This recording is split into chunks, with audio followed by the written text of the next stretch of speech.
Bentornati sul canale dell'azienda agricola Venture. Come ogni venerdì vi portiamo un po' con noi, vi facciamo vedere cosa stiamo facendo nei vari periodi dell'anno e come potete intuire in questo video parleremo un po' della potatura. Ecco, nei video scorsi, come avete un po' visto, abbiamo fatto un po' di manutenzione a quelle che sono le attrezzature che andremo a usare in questi mesi, per cui forbici di vario tipo e le legatrici. E ovviamente abbiamo fatto la manutenzione perché in questi mesi saranno gli attrezzi che useremo maggiormente, diciamo quotidianamente, durante tutto il periodo appunto invernale. Ecco, adesso registriamo questo video verso metà dicembre. Abbiamo già iniziato da qualche settimana le operazioni di potature. Diciamo in questo momento ovviamente siamo nel riposo vegetativo delle nostre viti, quindi vuol dire che hanno praticamente perso tutte le foglie, ormai quasi tutte le varietà, diciamo forse quelle un po' più tardive hanno ancora qualcosa. Comunque il freddo che fa di notte, poi di giorno scalda un pelino, per cui come vedete c'è un bel sole, quindi giornate anche comunque abbastanza asciutte, quindi ottime per la potatura. Comunque diciamo ecco, le temperature invernali ovviamente fanno sì che si vadano a perdere le foglie, quindi entrano in fase di diciamo dormiente, ecco, le viti, e quindi è il momento giusto, il momento opportuno per andare a fare le operazioni di potatura. Ecco, noi come avete ormai intuito sia dai video scorsi sia dai video dell'anno scorso, usiamo le nostre Infaco, quindi sono delle forbici elettriche con cui ci troviamo veramente bene, collegate a una batteria. Questo ci consente di lavorare con una buona ergonomia, una buona disinvoltura e soprattutto velocizzare molto le operazioni di potatura, che appunto sono le operazioni maggiormente che ci occupano maggiormente nel periodo invernale. Ecco, in questo vigneto noi andremo a tenere 2 capi a frutto e 2 speroni, tendenzialmente un po' in tutte le viti, ovviamente un po' in base alla vigoria. Se magari una vite è leggermente un po' più magra, un po' meno forte, andremo ovviamente a eliminare un capo frutto per l'anno prossimo, in modo tale che si possa equilibrare comunque il carico dell'uva e la parete fogliare. Il problema forse di questo vigneto qui è che in questa zona abbiamo preso una bella grandinata purtroppo l'estate scorsa, per cui ci sono diversi tralci mal ridotti. Tanti speroni non hanno lavorato benissimo perché sono stati asportati purtroppo alcuni germogli che avrebbero dovuto poi andare a formare i prossimi speroni, i prossimi capi di frutto, per cui dobbiamo un po' adattarci alla situazione e soprattutto ci sono tante cicatrici e tanti tralci che si romperanno durante le operazioni di legatura. Ecco, in questo caso cosa andremo a selezionare? Ovviamente dobbiamo studiare un attimo come è fatta la vite. Come vedete abbiamo l'anno scorso ho lasciato 2 capi a frutto, uno alla mia sinistra e uno che poi è stato legato alla mia destra, in modo tale da dare una organizzazione alla parete fogliare. L'anno scorso avevamo lasciato anche 2 speroni e adesso in questo momento vi faccio vedere come uno sperone ha lavorato bene, se vogliamo dire così, l'altro purtroppo è stato colpito probabilmente dalla grandine e quindi ci crea oggi alcune difficoltà che dobbiamo andare ad affrontare ovviamente. Ecco, come potete vedere alla mia sinistra, oltre al capofrutto che abbiamo lasciato e legato, avevamo lasciato uno sperone, che è questo, il quale ha creato di fatto 3 germogli, ha dato origine a 3 germogli partendo da 3 gemme. In questo caso, al di là dei danni della grandine per ogni germoglio, diciamo che di fatto ha lavorato bene, nel senso che nella porzione più ventrale dello sperone ha dato origine questa gemma, ha dato origine a questo germoglio che poi si è andato a creare. Dorsalmente abbiamo due gemme che hanno creato due germogli che poi sono diventati tralci. E ovviamente noi dovremo andare a lavorare attraverso questo diciamo repertorio di tralci che oggi ci troviamo a lavorare. Diciamo, se tutto avesse funzionato come da regola, avremmo dovuto tenere questo come capofrutto quest'anno e poi qua c'era una piccola gemma basale che comunque aveva dato origine a uno sperone, ma che abbiamo notato che cioè ha dato origine, scusate, a un germoglio che poi sarebbe dovuto diventare uno sperone quest'anno. Il problema è che già quest'anno ci siamo accorti, in questo momento facendo il video, che questo germoglio di fatto è sicuramente andato danneggiato probabilmente dalla grandine e quindi ha lignificato male ed è rimasto praticamente un bozzetto di fatto, ecco. Ora, fatto diciamo questo preambolo, noi cosa andremo a fare? Andremo a tenere questo come futuro sperone. Ovviamente ci stiamo distanziando leggermente di qualche, diciamo, un mezzo centimetro dalla gemma che avremmo voluto tenere, dalla gemma che avrebbe dovuto creare lo sperone corretto, almeno secondo noi. Quindi noi andremo comunque a tenere questo come sperone, scartiamo questo come capofrutto perché è evidentemente troppo corto, troppo esile, e terremo questo che è qualcosa migliore. Quindi cosa andiamo a fare? Con la forbice andremo a fare un taglio netto dopo le prime due gemme, una gemma ventrale che ci darà origine al prossimo sperone e che andremo a tenere per l'anno prossimo se lavorerà bene, e poi contiamo un'altra gemma dorsale e dopo di questa andremo a fare il taglio. Quindi procediamo, andiamo un pelino distanti dalla gemma e andiamo a fare un bel taglio pulito. In questo caso abbiamo già selezionato il nostro sperone. Eliminiamo questo che avevamo detto che lo scartiamo perché è un tralcio che sarebbe stato corretto ma è purtroppo è troppo corto, troppo esile. Ecco, in questo caso abbiamo fatto il taglio a raso, però sempre nel rispetto delle corone, in modo tale da permettere al legno, quindi alla vite, di andare a rimarginare meglio questa ferita. Ecco, infine andremo a tenere questo quindi come capofrutto, che ovviamente non sarà un bijou, però in qualche modo sarà quello su cui punteremo noi per la produzione dell'anno prossimo. Ecco, poi proseguiamo tagliando il tralcio che ha prodotto, quindi il vecchio capofrutto, andremo a reciderlo e a eliminarlo ovviamente.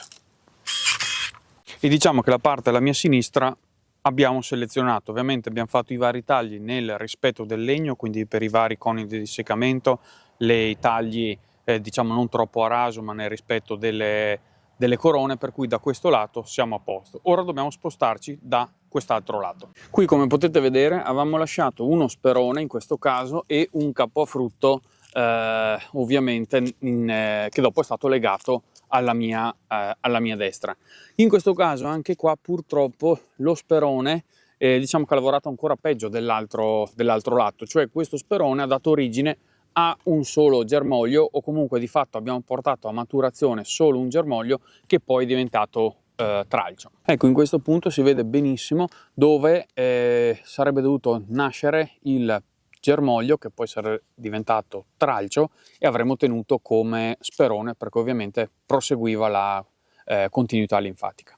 In questo caso comunque siamo abbastanza fortunati, possiamo vedere il bicchiere mezzo pieno, nel senso che qui abbiamo trovato comunque la presenza di un tralcio che è abbastanza robusto, ha una buona struttura, nonostante sia anche questo martoriato ovviamente dai segni della grandine, ma sicuramente ci servirà in questo caso. Ok, in questo caso procediamo tagliando il tralcio che ha già prodotto. In questo caso lo facciamo anche per liberare il campo visivo e creare un minimo di ordine. A volte aspettiamo a tagliarlo proprio perché prima andiamo a cercare se effettivamente troviamo tutte le porzioni di legno che ci servono per andare a produrre l'anno successivo, altrimenti si potrebbe andare a cercare il capofrutto nelle estremità, anche, diciamo in casi estremi, anche sul capo che ha prodotto.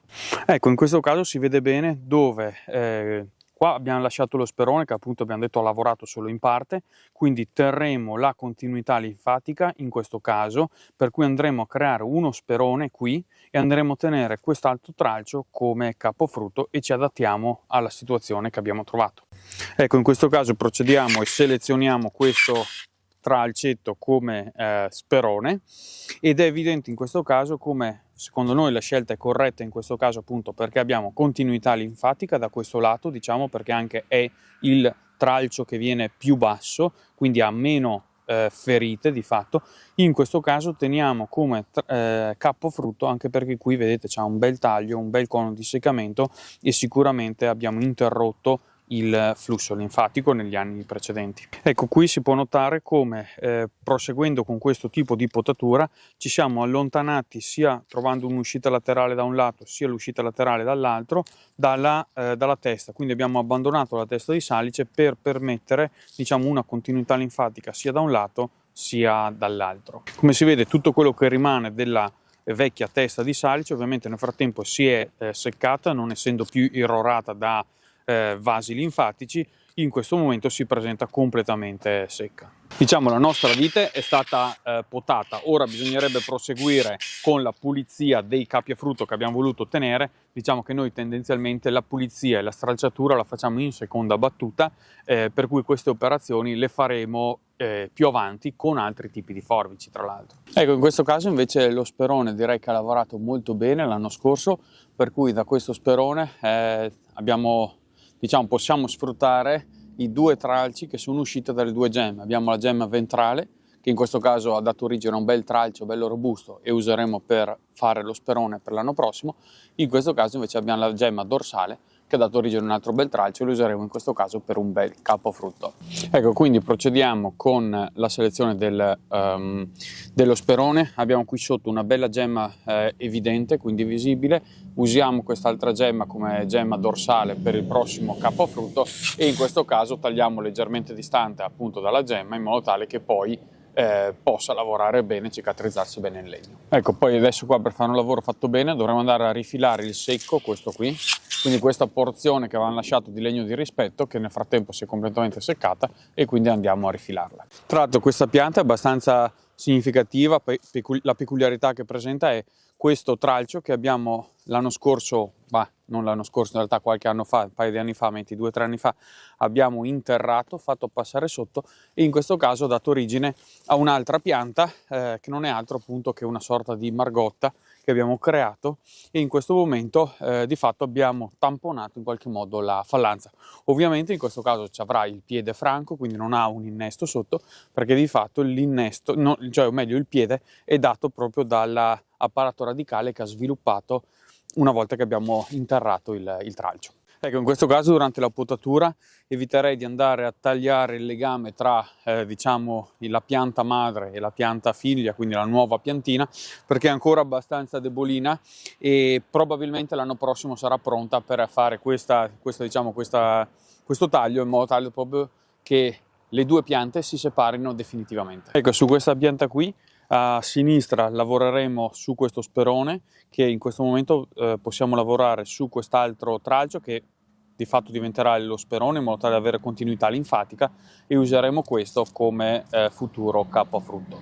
Quindi procediamo con appunto la realizzazione dello sperone, quindi un bel taglio su questa porzione. Eliminiamo questo pezzettino di tronco dove avevamo, pezzettino di tralcio diciamo, dove avevamo il tralcio che non ci serviva e in questo caso useremo questo come capofrutto. Rifiliamo il secco.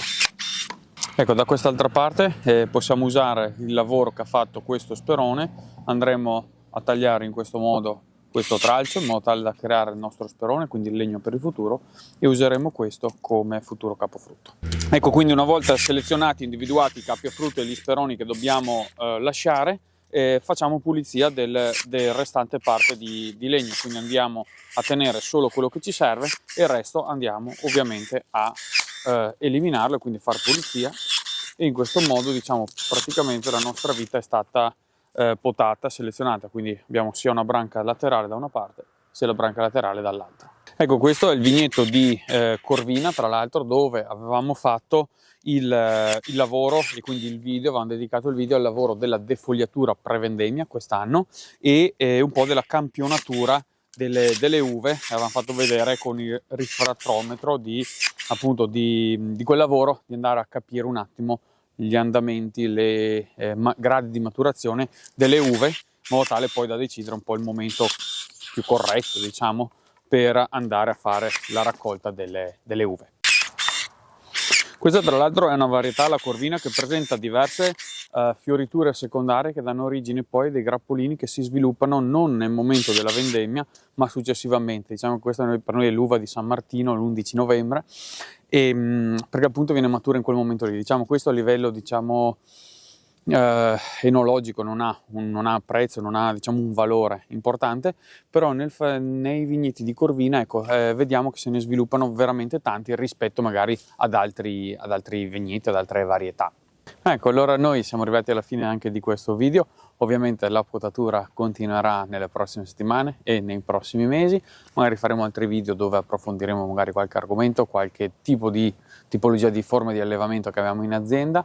Vi lasciamo come sempre alcune schede qui in fondo, magari vi recuperate qualche video vecchio se ve lo siete persi. Ovviamente se avete qualche curiosità ce lo scrivete qui in fondo. Vi ringraziamo ancora di essere stati con noi e ci vediamo al prossimo venerdì.